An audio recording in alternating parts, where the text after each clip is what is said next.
Hello everyone and welcome to the Hidden Lives of Writers. My name's Fiona Snyckers and I'm joined by Gail Schimmel. Hi Gail. Hi Fiona. How's your writing week been? You know, it's been a bit of a struggle. I was hoping we would hit yours first, start off on a good note. But I am struggling to find my way into a story. I think it's something I spoke about last week about a literary work, but that has a commercial edge as well. I'm trying to blend the two. And I've got an idea of a plot. I haven't quite found my way into it yet. The problem with literary stuff is that a chair can't just be a chair. A chair needs to be a symbol as well. And my chairs are all remaining chairs and they refuse to turn into deep and meaningful symbols. So I think what I'm going to do is just start writing and hope that it comes to me. And on Monday, I'm actually going to do it. I'm going to start writing this book. I think that's a great thing to say. This is the day. This is the day that I'm going to start writing and no more excuses. And I think sometimes a chair can just be a chair.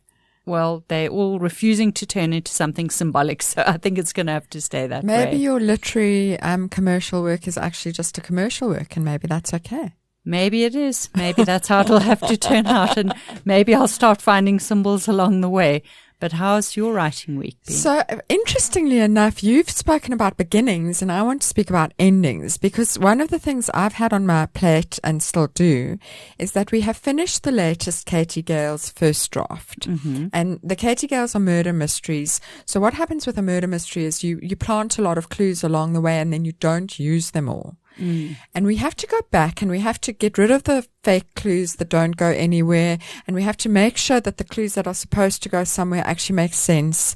And we have to bring it all together nicely. And to do that, particularly when you have a bad memory, you have to do a very fast read through. You have to have the reader experience to check what's working, what's not working, what pacing is working. And I'm struggling to find the time to do that fast read through. And I'm actually struggling to do a fast read through because I stop and I fiddle. So that's been quite an interesting challenge and I haven't actually managed it yet. So I've got something to do over the weekend because I think that might be the only time I'm going to find the time. And when you are not doing a fast read-through of your own book, what else are you consuming? So I am reading a book at the moment called She Lies in Wait by Gaitha Lodge. And it is, I presume I got it from, I don't know, it's on my Kindle. It's the beginning of a detective series. I must have either gotten it from listening to a podcast where someone suggested good detective series or a Facebook post or something, something like that. Someone who said this is a good series and I'm enjoying it greatly. But the thing that's interesting me about it is I'm reading it because, as you know, I just read the latest Robert Galbraith, which is a massive fat physical book. And I have a number of other physical books in my to be read pile that I want to read quite badly. I needed a Kindle book. I needed it's become so much part of my reading pleasure. I needed that book that isn't heavy in my hand because I actually think I've done something to my hand with Robert Galbraith. And I needed that experience of a Kindle book to almost palate cleanse before my next physical book. Interesting. I've moved over almost entirely to Kindle at the moment, and I find it difficult to go back to print. I think that's the thing. It's unusual for me to have such a big pile of physical books, and it's been weird. So what are you reading and where? I have been watching. I want to talk about something I've been watching because it was recommended to me initially by Colleen Higgs of Majaji Books. She said, you must watch The Bear. It's on Disney and it's amazing. And that was a few months ago. And then we interviewed Sven Axelrad and he also mentioned it. So I figured the universe was trying to tell me something. So we started watching The Bear, which has also just cleaned up at the Emmy Awards, Best Scripted Comedy. And it is so interesting because it's very hard to classify it as a comedy. It has some light comic moments, but it's also a kind of family drama. It's interesting to me that there's something that is finding mainstream recognition that is straddling genres in such a groundbreaking way. It's about a Michelin-starred chef who returns to Chicago to take over his family's sandwich business. They basically sell takeaway sandwiches. And he tries to bring in everything he learned from these top French restaurants into this takeaway sandwich place. And it's about all the people who work there. The performances are extraordinary. The tension, I think Sven mentioned, if you've ever worked in restaurants, you're so aware of the tension and the pace and the almost becomes too much at times. It kind of takes your breath away. But it's really interesting. It's really excellent. And if anyone else has watched it and wants to comment, I'd love to hear what they think about it. But our guest today is also someone who straddles genres, who occasionally takes your breath away with the things she writes. And we're looking forward to getting into it with her. Our guest today is Diane Awerbuck. Diane is the author of Gardening at Night, which won the Commonwealth Prize. She was also shortlisted for the Caine Prize for a short story. She's the author of Cabin Fever, Home Remedies, and with Alex Latimer writing as Frank Owen. She's the author of the dystopian novel South and its sequel North. And most recently and very excitingly, Diane has a new collection of short stories out with Karavan Press called Inside Your Body, There Are Flowers. I'm only hitting the highlights of her career. There is much more. But Diane, we so much appreciate your time. Hello and welcome. Hi, guys. It's so nice to see you and hear you. It's so exciting having you, and it's so exciting generally that we can interview people in Cape Town these days, and you are a really, really big treat for us. So we're going to start by asking you immediately how your writing week has been. That is an old person's question, because those of us with small children have not had writing weeks. We've had everything else flippin' weeks, and with writing in the kind of interstitial spaces where someone isn't asking you to do something that they should already know how to do. But I'm not bitter. I'm actually involved in quite a lot of stuff at the moment. Caravan is having its festival, which is in March. It's coming up. Can you tell us a little bit about that? It's all short stories, which is great. Because if you don't like it, you can just walk away. Karina says they're like affairs instead of marriage. But I love that. I don't know. You'll have to be the judge of that. And it's at Fisher Library, which is such a fantastic kind of low-key, community-oriented venue. Everyone's welcome. It's open. And the focus is on writers who want to write, writers who've debuted a collection, and then established writers who have obviously written a collection and are not seeing any money from it. So it's something for everybody. Definitely the not seeing any money part, something that most of us can relate to. Yeah, writing is a posh hobby, right? So what does your posh hobby look like when you are in the midst of it? For all that, I am actually working on something at the moment. I've just put together a manuscript of the horrendous things my children have said to me over their entire lifetimes. There's quite a lot of blackmail material there. And they're old enough now to consent meaningfully to kind of being in a more public space. And it's just been such a great thing to do. It's quite a large manuscript. It's about 24,000 words. Wow. Which is like a third of a novel. And I love that it's real and that it links to quite serious issues. But at the same time, it's cryingly funny. Is it going to be like a long one of your Facebook posts? Yes, it is those things.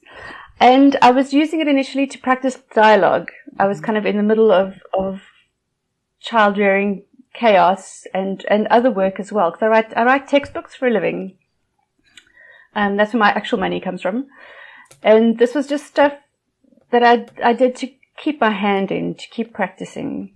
And also, the thing is that if you get distracted by life, you lose the knack of looking at things properly. Your work is founded in domestic reality, and I wanted to ask how much it is inspired by watching life and watching your family. Well, writers are rejects, right? They are people who've spent their childhoods not participating, being the person who was picked last for the team, and kind of making a habit of observing the people around them. I mean, it's not a healthy way to grow up. But it's useful. It is useful. And that's why people who haven't had childhood trauma have a harder time writing, because they have less material to work with. So it is our duty. Yeah, but it is our duty as parents to traumatize our children so they have something to write about. But that's what I want to talk about. We talk about domestic as if it's inferior or smaller than the greater things in the world, politics or philosophy or economics. But the thing is that it's just because women are doing it. And it's the fundamental stuff. It's the stuff that if you don't do that, the other things can't happen.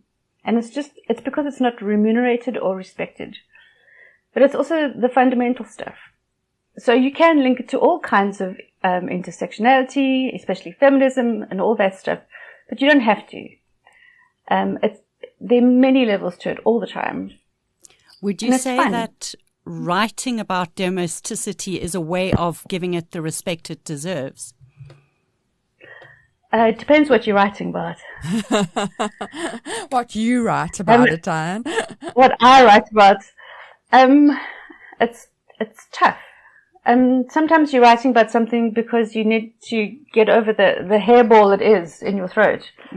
And once you've got it up, you come to terms with what it actually is and you can walk away.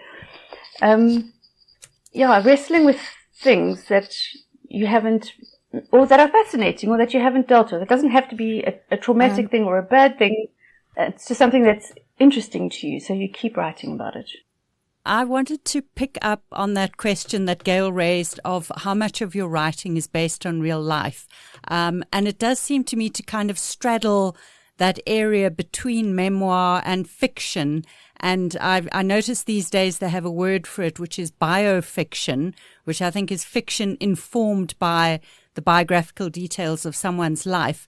But you were doing it very early on, it seems, For all I know, it could all be complete fiction, but I don't think so. I think it is inspired by the biographical details of your life. As I was sort of rereading Gardening at Night and Home Remedies and some of the stories in Cabin Fever, were you kind of consciously straddling memoir and fiction, and were you kind of aware that you were carving a new genre while you were at it? Wow. So that's interesting. I think some of that is marketing spiel. And I think all writers do it. And people who tell you that they aren't doing it are lying. And sometimes there are legal reasons. That's why they tell you to wait until everyone's dead. But I think the rule is if it happened to you, it's your story and you're allowed to tell your version of it. So yes, my stuff is real, mostly. The weirdest stuff is real, actually. And I've had one or two repercussions where someone's tried to sue me or threatened to sue me. So there's stories for telling and stories for selling. And everyone has a story to tell. Whether they tell it well enough to sell is a whole other story. And often you feel once you've reached the end of your manuscript, X many drafts, that, yay, you've accomplished this huge thing, but you're actually, if you're going to enter the publishing universe, you're only at the beginning of a very difficult, very soul-destroying journey where you've got to shake your ass quite a lot. And part of the disappointment and heartbreak of being a writer is that the quality of your writing doesn't really matter as long as you have an amazing marketing team behind you. As long as you're about a 6 or a 7 out of 10, you can get by. That's a very interesting observation. I'm tempted to go down that road, but I want us to first, what you haven't told us is and where we normally start, but we plunged into the deep stuff with you immediately, is how you came to be a writer. Like what did you start out being? Because very few people start out being writers. And how did you come to writing? Look, I think there are familial aptitudes, just like there are good singing voices in families, or people have a creative bent artistically. I think you have a writing aptitude, and then it depends whether you want to do it, and then it depends whether you work very hard at doing it. So my dad liked to write, and part of my writing now is legacy stuff, where I'm writing about him or about things that he wanted to write about and couldn't. So writing is often quite a healing process for me. Once I've finished a story, and if I've cried while I've written it, I know that it's done its work. And what I want is to make other people cry when they read it. And not because my grammar is terrible, but because it's spoken to them in some meaningful way, that it's connected with them. Because what else is there? It's you talking to somebody else, and you have a shared experience. So, Diane, I'm so curious to know how old you were when you were writing Gardening at Night. I was in my early 20s. Wow. Yeah, I was teaching. I was a full-time teacher, so part of it was mental health stuff. I didn't understand that at the time, but you have to carve out the space for yourself, otherwise you can't give to other people. Mm-hmm. And also horrendous boyfriends, really bad, awful people. I think there's a sense, and I know I'm speaking generalizations here, but women feel like they have to earn love, whereas men feel like they're entitled to it, or they deserve it. Mm-hmm. And especially in our 20s, it's such a terrible time because you're trying to find the right job and the right place to live and the right partner and all these things at once. And your body hormonally is doing these very terrible things to you. So your decisions, my decisions weren't great for me. Because, writing's one of those careers, maybe a bit like psychology, where people believe that, having a kind of rich body of life experience really contributes to it. But I think there is something very special that young people who are articulate and do have the discipline to actually produce a manuscript have to contribute, that perhaps, me in my 50s, I might not have that anymore. And I was reading over your manuscript and trying to put my finger on what it was. And I think that you articulated it. You said it's that time in your life when there's great flux, there are bad decisions, there are people moving in and out of your life, many of them contributing negative experiences. What is that animating force that lets a young person produce a prize-winning novel? Well, I think a lot of people write because they have to. They feel compelled to, that if they don't get this thing out of them, it's going to curdle. So there was some of that. But I was also very conscious of this kind of passing away of a time. I mean, that was an amazing time to be. I was exactly the right age for the changes that were happening sociopolitically. There was this kind of efflorescence of culture. Music and clothes and interactions and literature it's all that's kind of fallen away now. We've gone back to these weird kind of racial social binaries. And I was looking at some old Laugh It Off annuals and how like nuts they are. They're insane, but they're so full of life. So that was definitely part of it. But Kimberly wasn't, for me, I'd never read anything about Kimberly that in the same way, and I wanted to talk about this whole, and obviously it's a metaphor for so many other things, but actually literally it's an amazing thing. I want to ask you another question about writing young versus writing older, and that is, as you said, we went through a big period of change, and our sensitivities have changed completely. Do you find the way that you're approaching writing, the sensitivities we have now compared to the sensitivities when you started writing? And I say this with a book about to be republished that I need to read because I need to see if I got things wrong then that I'd like to get right now. Are you feeling that same pressure? Even just from looking at the early posts for this manuscript that I'm working on, which by the way has a name, it's called Tears Before Bedtime. The stuff that I was writing right at the beginning, we often talk about fat people. Like it's something that children remark on all the time. And it's hard to explain to a child why it's not okay to talk about somebody's appearance. But there's a rule, right? If you can't change it in 5 seconds, you don't need to remark on it. So there's an evolution. That's the rule. You can say to somebody, that's a great dress, or don't talk about hair. So you can say those shoes are amazing. But you can say you've got some lipstick on your teeth because they can change that in 5 seconds. you can say what you like about somebody, but they're also not asking for your opinion. So it's often a stranger. Like you'll be walking past somebody and you'll go, why don't you smile more? whatever your shtick is. Hey, baby.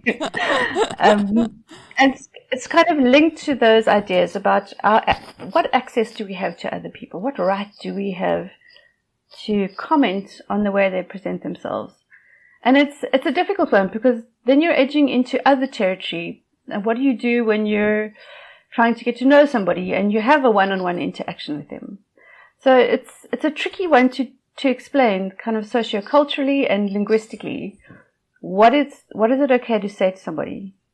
And you can have all the best intentions in the world, but don't ask a black person if you can touch their hair.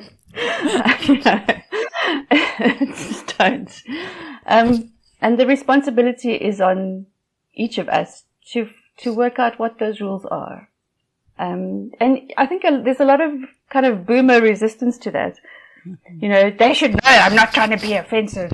Yeah. Whatever. But no, be better. Don't talk about fat people. I'm so curious regarding Tears Before Bedtime. The original posts, it was a kind of exercise in microblogging. You put them up on Facebook without comment, and then people would look at them and they would comment or react or whatever. And now you're putting this collection together. Are they also just standing alone in chronological order without comment, or are you providing commentary or context on these little posts? It's a tough one. I had this plan that I was going to organize thematically and then really get on my soapbox about neurodivergence and sexuality and food. And I just thought, that is not the way, Diane. Just sit down. So I'm doing it chronologically, and they're standalone. I have a small introduction, which hopefully will head off a few questions, like, why did you have children? You seem to be having a real problem with this. Why? Why did you do this to yourself? And that sort of thing. But I don't want to dox them, you know? Mm-hmm. So I want the things that they say not to be invasive of their privacy. So it's kind of a snapshot of their development, but I also, like, monetizing your children is horrendous. Or people who have blogs. Now, I really hope this is not you guys. People who have blogs by dog kind of thing, where they are speaking in the voice of the dog. It's hard to read. Or people who think that their children can do no wrong and are the most special children who've ever been. And look at this trophy my child has won. These are my genes. Look at my genes. Look at me. Look at me. Look at me. I don't want to do that. Diane, I want to talk in some detail, and I've got a feeling that Fiona will too, about short stories and really a little bit maybe of advice about short stories for those of us who struggle with it a bit. And I think the first thing I want to know is, when you have an idea, when like that little piece of something that comes to a writer comes to your head, how do you know whether this is the material for a short story or this is the material for a long novel? It really does depend on the person. Short stories are the way to go if you don't have a lot of headspace. I mean, since COVID, I've had COVID a lot. Even though I'm vaccinated, get vaccinated, I've had neurological damage. So my memory is shot, especially for nouns and proper nouns. So I'm not as sharp as I was. No, I think what it did for a lot of, especially women of a certain age, and this, I mean, there are studies that it pushed us into menopause early. So we basically COVID aged a lot of women 10 years. So time is an issue. That's one thing. The second thing is that sometimes it's just a record of incident. As a small thing happened, you don't want to spend too much time talking about what it means and the metaphorical value of it, etc., etc. It's just a funny haha, and funny peculiar. And then if you have something that doesn't go away. So the manuscript that I'm really trying to write at the moment is my Owl House book, which has been in the works for many, many, many years. I was writing about it in Gardening at Night. So that's something that won't go away for me. But writing it's like magic in the sense that you shouldn't look backstage. Appreciate the trick for what it is and do it as long as you can do it, but don't try to work out how it works, because then it sucks the joy out of it. And people need to be honest with themselves about why they're writing, what they want from it. Is it a private thing? Is it going to be a public thing?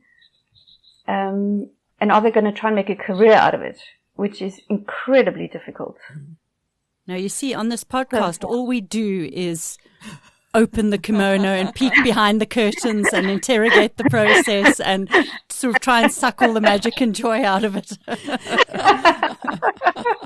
You're neurodivergent, guys. It works differently to other people's, and you found a way to channel it into something beautiful and useful. And if you didn't, maybe you'd be doing something else beautiful and useful. But also, maybe you'd be bitter and useless, and that's also an option. Or doing something mundane and boring, and that's also useful to the world. Yes, and there's value. You know, the thing that I'm most interested in when I meet somebody, especially women, is I want to know what they do. Like, what is their thing? Because that's really interesting to me. I feel like the sexual stuff and whatever, you go through many iterations of that in your life, and it's fairly similar for everybody. The dynamics are generally, unless you're into some hardcore stuff, in which case I don't want to have that conversation with you anyway. But work is the thing. Work with a capital W, and it doesn't have to be something fancy or writing or something that's publicly acknowledged. Doing the work of the home is important because you vibrate out from that. So a lot of your work, your own single-authored work, is very grounded and located in South Africa and in particular settings in South Africa, often rooted in domesticity, as you've mentioned. And then you did this kind of switch where you were writing as Frank Owen with Alex Latimer, two novels set in a dystopian imagined version of the United States of America, where the twist, the thing that happened, took place, I think, in the 1960s, and the world went off in a different direction. What was that like? I have so many questions about it. First of all, how did you and Alex work together? How did you divide up the writing? Because I, with the best will in the world, I haven't quite been able to figure out, this is a Diane authored chapter, that's an Alex authored chapter. They're very blended. So how exactly did you do that? We really want you to open the kimono now. Ooh. Well, I've got to tell you, Alex was not my first choice. Okay. I asked Kate White if she wanted to do it, because I love her historical stuff. Mm-hmm. And she turned me down. Oh dear. And yeah, so Alex got hold of me because we shared a publisher, Penguin South Africa, at that point. And then I launched his first novel, and then we were just talking literally about how do you make money out of this gig? And so we tried to reverse engineer it, which we shouldn't have done, and it didn't work. And it was an incredibly disappointing experience, especially because we predicted a whole lot of stuff that actually happened. The wall, Trump, COVID, the works, baby. And can I just tell you, the cure's in those novels too, but nobody wants to read them. So, we didn't choose chapters or characters. We talked a lot about a lot of coffee, about what was going to happen, about outlines, and then he's an illustrator as well, so he would actually do little pictures, and that really helps. They're kind of what's that thing you do in movies where you draw little blocks of storyboard. Pictures? There you go. That. But we also, like now, looking back, I don't know how we did it. And I also can't tell what I wrote and what he wrote. His stuff is a bit more whack. So I'm fascinated by this because I co-write a lot, and we Yeah. have a lead writer, and who's not me. Kate is our lead writer, and then I kind of come behind and we plot together. But I cannot imagine. Just talk us through, how do you write a book at once together if you don't have a lead writer? Make me understand. Well, I think we're quite competitive with each other, and that's part of it. Sarah Lotz and Louis Greenberg were the same thing. They'd send each other chapters, then try to get the characters into trouble, Yes. then force the other one to solve. Yeah, we didn't really do it like that. I don't know. It helps if you are used to overwriting, I think. Mm-hmm. Did you? So I struggle with. I struggle with imagining universes from scratch. So I'm quite journalistic. I like to have something to attach it to, some kind of framework, and then I can fill that in lyrically. Yeah. Did you go, I will write chapter 1 to 3, and then you will write chapter 4 and 5, and then we will see where we are? No. We would just write, we try and get to 1,000 words and then email it to the other one. Okay. And they were free to tinker with it and then write the next section. So, as you know, it's good to have that pressure. Yeah. And knowing that someone is waiting for you to deliver. I struggle with that as well. There's no deadline for this Owl House book, so I'm like, it happens when it happens. Yeah. But I think as you get older, you get more organized. You get more rigorous, and that's a good thing. It doesn't mean that you get less creative. It just means that you don't waste energy. And I'm interested as well, again, kind of from my own co-writing. I thought I would hate it, and I love it. How did you find that aspect? It really kind of kneecaps you for solo writing afterwards. I found it really hard to motivate myself to get back into writing. And that's partly why the short stories happened. I was like, I can't actually face another novel at this point. I'm just going to write something small and then we'll see where it goes. Interesting. So I wrote a virus book myself, and South and North are kind of premised on, part of the idea is that there are these rampant, souped up viruses kind of spreading on the wind.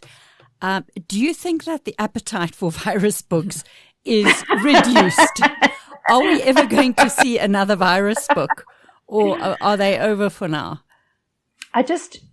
So much of publishing is a gamble. It's like the stock market. People talk a good game and they want to tell you they know how things work and the trend, and this is trend. They don't. Sometimes there's a hit, and sometimes there isn't. And what I also don't really understand about publishers in terms of marketing is that they pour all this money into the first book that you have with them, and then you're kind of left dangling in the breeze for your second, third, fourth novels. Like, surely you've created this kind of juggernaut. You want to, how does it make financial sense? Not to keep supporting it. I know some huge established writers overseas right now are really struggling with it, having to knock on doors and start all over again. It's bizarre. It's like COVID, there was some weird reset. Okay. So predicting content, I think it's a trying to commercialize something is fine, but then you have to understand what kind of writing you're involved in. It's kind of like screenwriting. And so what I've wanted to do with this book, and why I feel okay defending it, this book of short stories, is that it's something that I care about. And I'm right about this. And I'm going to tell people. So having a thing that you really care about and being prepared to defend it is a huge part of that sincerity. Yes. You call it authenticity, but people can fake that. But you're writing for yourself, that you want to be proud of this thing. It's a legacy thing. And when you're gone, this artifact is here. I think that's so true. In fact, I'm making a note of it. What is the state of short story publishing in South Africa at the moment? Is it the small boutique presses that are doing it? Is there still space for short stories with the big publishers? Big publishers suck. You heard it here first. They are cutting off all the writers, even the really big, like huge award-winning writers at this point in terms of literature production. And they're really focusing on money. So it's like sports biographies and how-to things. And that's great. Good for them. But that's not what I'm interested in. And I don't want to be attached to that sort of mercenary bullshit. So, I mean, there are problems with indie presses, of course, mainly because it's usually one woman. There are like 7 women, guys, in this country that are holding up the entire continent on their shoulders. Like, and as individuals, it's amazing that they are still walking around and compass mentis. So having said that, there are a number of very good, very competent indie presses, and they are pumping out short story collections. I don't know how they are subsidizing them. I'm very glad that they exist. Yeah.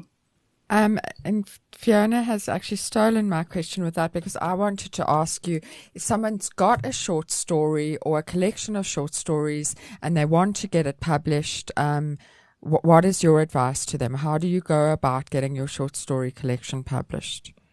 I will be taking notes. Look, it depends what you have. If you are a young person and you have a couple of stories, you want to be submitting to competitions. And if you're, decent, you'll be noticed and they'll help you do the things you want to do. Again, it depends. And so much of publishing is about timing. So if you obviously are going to bookstores and looking at what people are publishing, and then you're obviously going to the website of the publisher you think is most likely to publish your genre, obviously, and then sending it where you think it's most likely to land. There's no shortcuts. Yeah. And short stories are challenging because they're not a thing, if you've got a novel that nobody's taking, you can always self-publish. But self-publishing one short story, I suppose you could do it on a website. I feel like there's so many opportunities for this. You could make a beautiful thing. You could make a chapbook. You could get it illustrated. If you've got money to throw at it, obviously. You don't have to go the traditional route. You can do whatever you want. You just need a barcode, and it's easy to get a barcode. Google how to get a barcode. I think there's also a certain amount of laziness where people come to you with a story and want you to do the admin. Yeah. But I have children, so I'm not doing that. Yeah. And if they wanted to be successful, they will. Having said that, there's plenty of mediocre stuff that's being published all the time. It's about timing and luck and marketing. So your latest collection of short stories, Inside Your Body There Are Flowers. Can you tell us what sort of was the momentum behind it? At what stage did you know, okay, I've got a collection here that's ready to be published? Was there a thematic link between the stories? Is it a reflection of your time of life? Is it as kind of bio-fictional as some of your other collections? Can you just tell us a bit about it? Because it is newly out and it's a publishing event to have a new Diane Awerbuck out. Yeah, look, it's revenge, right? All those people who were mean to me when I was growing up, now they're going to suffer. No, I jest, but some of them are revenge stories. You'd have to read them to find out which ones, though. Yeah, okay, so I'm very concerned with the body. And what COVID did for a lot of people was highlighted how the immune system works. Mm-hmm. Like your mind is a precious thing. So if you've ever had any kind of disease, cancer is a biggie, which is a whole lot of things. It's like an umbrella word for all sorts of illnesses. You understand what it's like to manage that on a daily basis. Like you're alive and you're healthy, but you have to be careful. So that story is about what health is. What would it look like? We also, it's hard to explain, hey, in prose. You can say it in a poem if you want. I have one. You joke. I have a book of haiku. If you're not careful, it's coming out. As women especially, and it's changing now, but for a long time.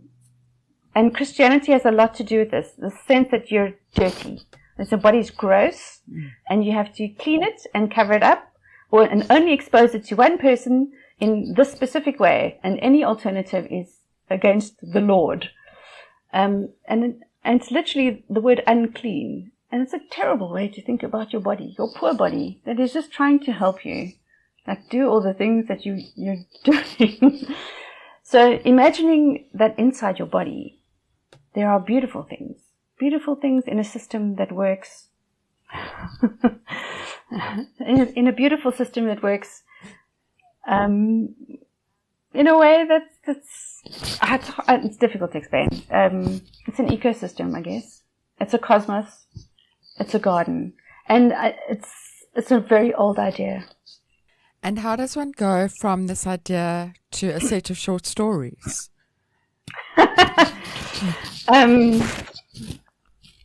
Well, it came up when I was trying to find a title for them. I was like, how do I find one title that sums up everything that's going on in this collection? So there's some childhood stories, there's some early womanhood stories, and there's some crone stories.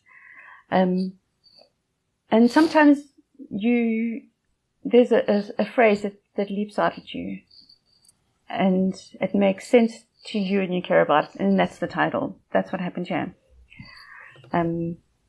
Yeah. I think that's what's lovely about, not that I have ever had the experience naming a short story collection over a novel, is that you can go with that feeling title rather than this is what the novel is about title.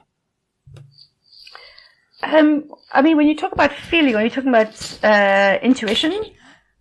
More that you can choose a title that sums up the feeling of all the stories rather than when you name a novel, it's got to have some sort of connection to the novel. You can't just randomly name a novel based on the feelings you were having while you were writing it. I don't know. Okay, I'm going to tell my publisher we're changing my next novels. I think one of the rules is don't have ing. I'm quickly doing a audit. No, don't, because there are lots of books that do. A quite famous South African series, actually. And that's so you can defy you can defy the rule and get away with it. But you've got to be confident in how you do it. Like, that's the thing. Like, we all know what the rules are now. But you decide whether you're going to go along with it or whether you're going to... No. I'm safe on the ING. Are you safe on the ING, Fiona? Gail, I hate to break it to you, but you are not safe on the ING. I'm thinking of Chasing Marion. Oh, Chasing Marion. Oh, I'm not safe. Damn it. Sorry, Diane. That was the series. No, that was the example I gave as the anomaly, the exception to the rule. So you know what the rule is, and you've chosen to go the other way. Had no idea there was a rule. Diane, where can people get hold of your latest collection? Because it doesn't seem to be available electronically yet. Is that going to change? And people who do want to read it, where should they go? What should their first port of call be? It should be in brick and mortar bookstores. Indie bookshops should have it. And feel free to harass the airports. Because I feel strongly they should stock it. Yes. Keep going in and keep asking. So brick and mortar guys, I think Exclusives has it. But we support the indies. Shame. I'm trying to squeeze an ebook out of Karavan, but there's, one person doing many, many, many difficult things well. Absolutely. We'll get there. So can you tell us what you have been reading or listening to or watching lately that has filled up your creative well or made some kind of an impression on you? Yes, I can. I made a list. Firstly, we need to just talk about Sarah Lotz's book, Impossible. Yes. Yes. Oh, loved that book. Loved it. It is a perfect artifact. There's nothing wrong with that book. It hits every note perfectly, and it's an easy read. She deals with something mind-bogglingly difficult, because love it's a difficult thing to think about. And then add the SF stuff. Bizarre. Beautiful book. I just read a biography called Agatha Christie. I can't remember the author, but it was beautifully written. And it's, again, someone who's a veteran biographer. And, for a long time, the thing was not to say I when you were dealing with any other writer, but I kind of like it when there's some kind of authorial insertion there. If the person's interesting and a good writer. And it's quite chatty, and so fascinating. Like, she's really, really done her research and got people to talk to her and seen letters that other people haven't. And it's so kind and such a compassionate look without lying about how she behaved. And then Elton Baikies, which is by Lester Walbruch, which I think is just amazing. It is perfectly pitched, absolutely poetic, and it's about a serial killer. I mean, it doesn't get better than that. It should be winning everything. Okay, and then in terms of, I do watch a lot of TV, but I'm not going to tell you what. In terms of things I can't. We don't judge you at all. We are big believers that you can absorb your story however you want to. Okay, I do watch like cozy killer murder British. I'm happy to They're hear lovely. that. I'm happy They're to hear fantastic. that. Yeah, Gail writes those stories. I know. I love the production design. That's, I don't know, people care about these things. And then Australian TV. There's a series called Fisk. Oh, we love it. Which is about it. I love it. But also, I think one of the funniest things I've ever seen in my life was the Tully series. Tully's Wedding Diary, all that stuff. Oh, yes. Brilliant. Hilarious. Like beyond funny. Yeah. And it's been very interesting seeing how it's affected my daughter. Like, it's helped her to judge people based on how they talk and what they talk about, because he sees how horrible individual Tully is. It's been very interesting in an anthropological way. And then, lastly, the listening thing. I just saw the Tracy Chapman, Luke Combs Grammy performance. Magnificent. Where I saw it on Reddit, which is where I spend a lot of my time. And the comments from people were they really show you why art is important. And everyone just saying, I heard the song 20 years ago and it means something completely different to me now, and I feel like I understand it now with my heart. Before I understood it with my head. Now I really understand it. And obviously it's a very sad song, but it's also the fact that someone's singing about it is an act of hope. It's an act of resistance. It's an incredibly complex thing. And she obviously is just an incarnation of light. Yeah. Well, Diane, we hope that everyone checks out Inside Your Body. There Are Flowers, which is out now from Karavan Press. And we are greatly looking forward to Tears Before Bedtime. Is that going to be a Caravan Press publication? No, that's with a Tattoo Press, which is Joanne Hitchens. She does the nice. Short Sharp Stories Award. Yeah. Fantastic. Yeah, so we'll see. And Mother's Day. I'm going to be waiting for the Owl House book. So best you sit down and start writing, and none of this I don't have a deadline rubbish from you. Thank you.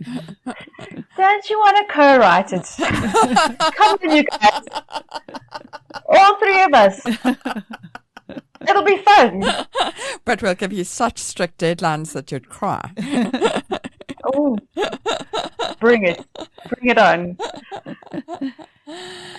Diane, we also hope that people check out your backlist, which is available electronically, which is lovely to see. But thank you so much for your time. This has been absolutely delightful. Thank you. Thank you, both of you.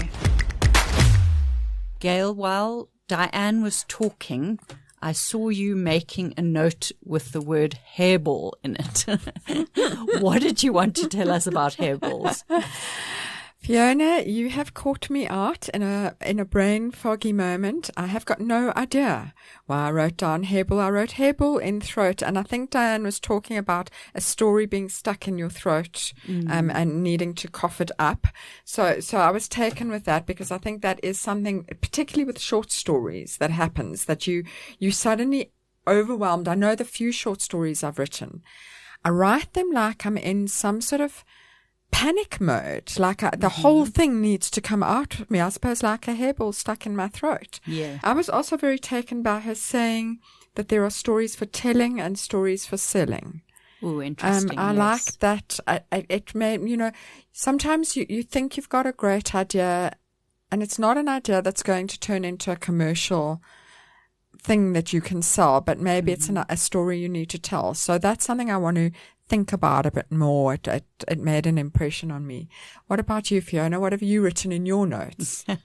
Well, I think what I've written is connected to the hairball point, which is she was talking about writing as therapy, about healing yourself or your past by writing about it. A story that needs to come out of you and needs to go on the page so that you can heal. And she was kind of speculating that we are all the kids who were chosen last for the team, the ones who watched life going on rather than participating in it. And she also made a case for us all being neurodivergent in some way, which is also interesting.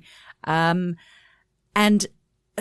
problem is that I often feel self-indulgent when I know I am medicating myself by writing this thing. I almost tell myself to stop and say, no, this is your own personal nonsense. Deal with it in your own time. The reader doesn't want to see that. But a lot of Diane's writing has been, healing the inner child, dealing with the childhood stuff, dealing with current traumas, dealing with things that make her mad or make her sad. And it's produced such brilliant writing that I think I need to think about that and maybe be a bit bolder about putting my own trauma on the page. It's interesting because I can't. I actively tried to in my latest book. I needed to add a plot thing, and I thought, well, let me draw on X experience, which I'm not going to name. And I started it, and I couldn't. It wasn't therapeutic for me. It was traumatic for me. Right. And I pulled back a lot. I left a tiny piece of it in, but I pulled back a lot. Maybe it is also that feeling that it's self-indulgent. Maybe I also have to look at that and try and mind myself a bit better. Yeah. When I was writing The School Gates, I realized that I was taking not trauma, but anger and indignation at a certain situation and putting it on the page. And I had to write and rewrite that book so many times to get it into a form that would be interesting for the audience and not just my own way of kind of working out my issues in writing. And when you say that, I'm thinking, well, am I even telling the truth? Because maybe my book that's coming out soon, maybe there is a therapeutic element because there is an anger element. And maybe when we do the therapeutic thing, often it's very deeply hidden in the character. You think you're writing about the character, but actually you're writing about yourself. Well, that's what Diane said. She said, we all do it. We all write about our own lives. We put our own stuff on the page, even if we're pretending that we're not doing it. Gail, have you got writing advice for us this week? I feel like we've given some very good writing advice already that we've now gleaned. But what I wanted to talk about briefly is to write notes to yourself. And as you're writing, don't trust, maybe this is just me, but don't trust your memory. You're going to forget that character, even though you think they're the best character you've ever invented. You're going to forget their names in a few days. Keep notes on things like how old is the person when, what do they look like, what is their name, where did you bring them in, why. Work with some notes, even if it's just a scribbled spider diagram or whatever works for your brain. But so often when I fail to write down something, I regret it so badly. What about your advice this week? I think it connects to what I was saying earlier about my decision just to start writing this book that is by no means fully cooked in my head yet. It's not ready. It's not fully conceived. I don't quite know where it's going, but I think that the process of writing will make a lot of things clear to me. So I'm going to just start writing, and I hope that our audience can find that useful as well.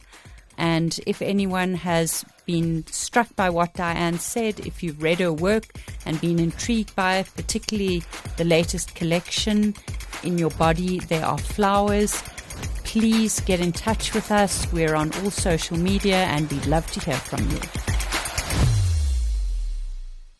You've been listening to another production from Solid Gold Podcasts.